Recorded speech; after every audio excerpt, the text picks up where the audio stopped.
শোনো, এবার তো অনেক দিন হয়ে গেল আমাকে কোথাও ঘুরতে নিয়ে যাইতেছো না। এবার চিন্তা করছি তুমি আমাকে নিয়ে কক্সবাজার যাবা। তুমি বুঝো না, আমি একজনের চাকরি করি, বসে যদি আমাকে ছুটি না দেয় তাহলে তোমার আমি কিভাবে নিয়ে যাবো বলো? না, আমি আগামীকালকেই যাবো, আমি এত কথা জানি না। তুমি আমাকে নিবা কিনা সেটা বলো। দেখো, তুমি বোঝার চেষ্টা করো, আমরা তো চাকরি না করলে টাকা না থাকলে কিভাবে যাব? কিভাবে যাবা সেটা কি আমি জানি? আমার বিয়ে হয়ে গেছে, এত বছর হয়ে গেছে, তার মধ্যে একবার খালি ঘুরতে নিয়ে গেছে, এই পর্যন্ত তো আর ঘুরতে নিয়ে গেল না। আরে যাবো তো। আচ্ছা দেখি আমার স্যারের কাছে বললা যে আমি 2 দিনের ছুটি পাই কিনা, তাহলে তোমাকে আমি নিয়ে যাব। ঠিক আছে, চাটা খাও। তুমি যদি আমাকে কালকে না নিয়ে যাও, আমি তাহলে বাপের বাড়ি চলে যাব। কি হলো, চা খাচ্ছ না কে? ও না, মানে চিন্তা করতেছি যে স্যারে যদি ছুটিটা দেয় তাহলে তো তোমার নিয়ে ঘুরতে যাব। আচ্ছা, আমার দেরি হয়ে যাচ্ছে, বস আসবে, আমি একটু তাড়াতাড়ি বেরিয়ে দিব। ঠিক আছে। এই রত্না। জি আপু। তোর সাহেবের ব্যাগটা নিয়ে নিচে দিয়ে আয়, যা। আচ্ছা তাহলে আমি গেলাম, হ্যাঁ? তুমি চিন্তা করো না, আমি তোমাকে নিয়ে ঘুরতে যাবো।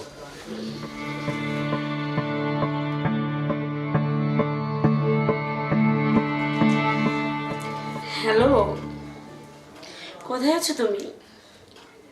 তাড়াতাড়ি বাসায় চলে আসো, আমার হাজবেন্ড চলে গেছে। কি হয়েছে, তুমি আমার কি বলতে চাইছিলা? আপনাকে আমি একটা কথা বলবো, আপনি কি আমার কথাটা বিশ্বাস করবেন? তুমি কি বলতে চাও বলো, কোনো সমস্যা নাই।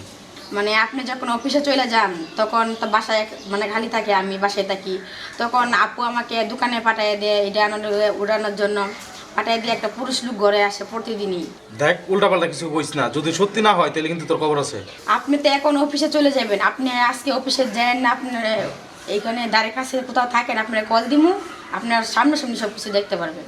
আচ্ছা ঠিক আছে, আমি আশেপাশে থাকবো, আজকে দেখবো তোর কথা সত্যি না মিথ্যা। আর যদি মিথ্যা হয় তাহলে কিন্তু তোর ফিটের সামনে একটা রাখতাম না। ও আচ্ছা, কাজের মেয়ে, ওর টেনশন তোমার করতে হবে না, ওরে আমি এখনই বাইরে পাঠিয়ে দিতেছি। আচ্ছা আসো না, সেই টেকনিক তো আমার জানা আছে, তাই না? ওকে, ঠিক আছে।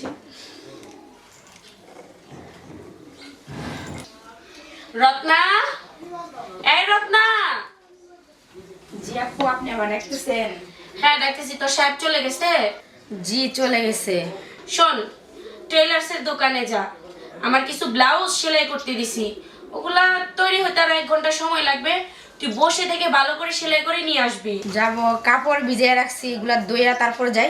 না, আমি যেটা বলছি সেটাই, আগে আমার ব্লাউজ নিয়ে আসবি, তারপর কাপড় ধুবি। আচ্ছা ঠিক আছে, তাহলে আমি যাই। ঠিক আছে, যা। আর ভাই আপনি এখন বাসা যেতেছেন নাকি? হ্যাঁ এখনো চলে যেতেছি, তুই না বললে কোন বেড়ারে নিয়ে সময় কাটা। হ্যাঁ বলছি, আপনি এখন যাই না, আমার পাঠাইছে টিলাইয়ের দোকানে কাপড় মানে ব্লাউজ সেলাই করার জন্য দিছে, এইগুলা নেওয়ার জন্য, কিন্তু এইগুলা নেওয়ার কথা ছিল আর 2 দিন পরে, মানে আমার পাঠাইছে এখন, বুঝলি তো, মানে উনি আসবো এই জন্য সময় কাটাইবো, মানে আমি থাকলে সমস্যা হইব, এই কারণে আমার পাঠাইছে আর কি। আচ্ছা এক কাজ কর, তুই আর আমি তাকে আড়ালে, যেহেতু তোরা পাঠাই দিছে তুই না গেলেও সমস্যা নেই, ঠিক চল আছে। তোরা নিয়ে আজকে যাবো। আচ্ছা ঠিক আছে। জান এভাবে লোকে আর কয়দিন দেখো আমার তো ভয় লাগে তোমার জামাই। চলো না আমরা দূরে কোথাও চলে যাই। শোনো, দূরে কোথাও আমরা যাব না, তাকেই বিদায় করব। তুমি আর কটা দিন ধৈর্য ধরো, তাকে আমি ভালোই ভালোই, সে তো এভাবে যাবে না, তাকে ভালোই ভালোই বুঝায় তার সম্পত্তিটা হাতায় নেই, তারপরে তার ডিভোর্সের পেপার ধরাই দিব, সে বাড়ি থেকে চলে যাবে, আমি আর তুমি রাজরানীর মতো থাকবো। সত্যি? হ্যাঁ সত্যি তো, কারণ আমি তোমাকে ভালোবাসি, ওকে না। ওকে তো জাস্ট রাখছি ওর সম্পত্তির জন্য আর টাকা পয়সার জন্য। হ্যাঁ আমি তো তোমার অনেক ভালোবাসি জানো, জানো না তোমার কোলে মাথা রাখলে আমার এত শান্তি লাগে। তাই নাকি? হ্যাঁ। এই তো আর কটা দিন, তখন একসাথেই ঘুমাইতে পারবো আমরা, তখন আরো শান্তি লাগবে। অপেক্ষায় রইলাম সেই দিনটা। আমিও তো অপেক্ষায় আছি সেই দিনটার বাবু। জান আমাদের চোরা সারাদিনে তোমার কোলে শুয়ে থাকি। তাই নাকি? হ্যাঁ। আচ্ছা বলো।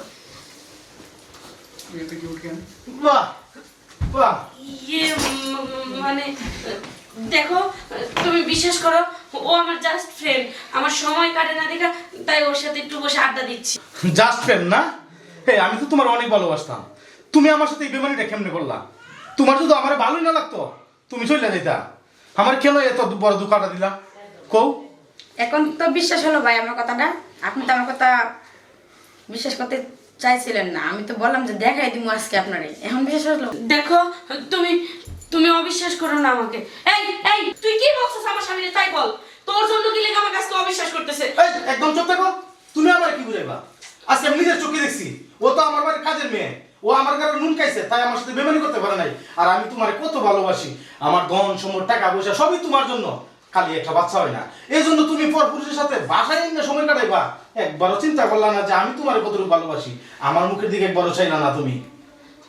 আরে নষ্টামি যদি করবা তুমি বাইরে গিয়া করতা, তুমি আমার বাড়িতে নিয়ে এসে পড়ছো, তোমার কত বড় কলিজা, আমি তোমার কিভাবে বিশ্বাস করবো বলো? মানে মানে মানে করে কাম হইব না। আমার ভুল হয়ে গেছে, তুমি আমাকে মাফ করে দাও। দেখো তুমি আমার একটা বারের মতো সুযোগ দাও, আমি ভালো হয়ে যাবো। দেখো আমি আর এরকম কাজ করবো না, তুমি আমাকে একটা বার সুযোগ দাও প্লিজ। যে খারাপ হয়ে যায় কোনোদিন ভালো হয় না, তোমার আর আমি সুযোগ দিতে পারবো না। আরে তোমার যে আমি কতটুকু ভালোবাসি একমাত্র আল্লাহ ছাড়া কেউ জানে না। আমি তোমার আজকে এটি বুঝতেছি, আমি এখনই কোর্টে যাইতেছি, কোর্টে গিয়ে তোমার এটি বুঝতেছি আইসা যেতে। এই তুই দেখিস আমি আইসা যেতে তোমার না পাই, ওদেরকে বাইর করে দিস। আমি এখনই কোর্টের দিকে আইতেছি গিয়া, আমি করে গেলাম। শোনো, মাথা ঠিক আছে তোমার, যাইতে দাও না। আমি তো তোমারে ভালোবাসি, তুমি আমারে ভালোবাসো, আমরা দুজন বিয়ে করবো, শুধু সংসার করবো, ওর কথা বাদ দাও না। ছাড় আমারে। কি হলো? আমি আমার স্বামীর ভালোবাসা বুঝতে পারি নাই। আমার স্বামী যে আমাকে এতটা ভালোবাসে, আমি না আজকে এই বিষয়টা যদি না হইতো তাহলে আমি জানতেই পারতাম না যে আমার স্বামী আমাকে কতটা ভালোবাসে। আর আমার স্বামীর ভালোবাসা ছেড়ে তোর মতো শয়তানের পিছে আমি পড়ে আমার সংসারটাকে ধ্বংস করে দিচ্ছি। কি কইতেছো তুমি? তুমি আমারে ভালোবাসো না? না আমি তোরে ভালোবাসি না, যে স্বামী কিনা আমাকে এত ভালোবাসছে আর সেই স্বামীকে আমি অবহেলা করে তোরে ভালোবাসছি। আর তুই তো আমাকে ভালোবাসছিস আমার স্বামীর সম্পত্তি লোভে, টাকা পয়সা লোভে। এখন আমি বুঝতে পারতাছি যে তুই এখনই বের হয়ে যা। যাইতাছি, তাও তোমার তোমার স্বামী সংসারে।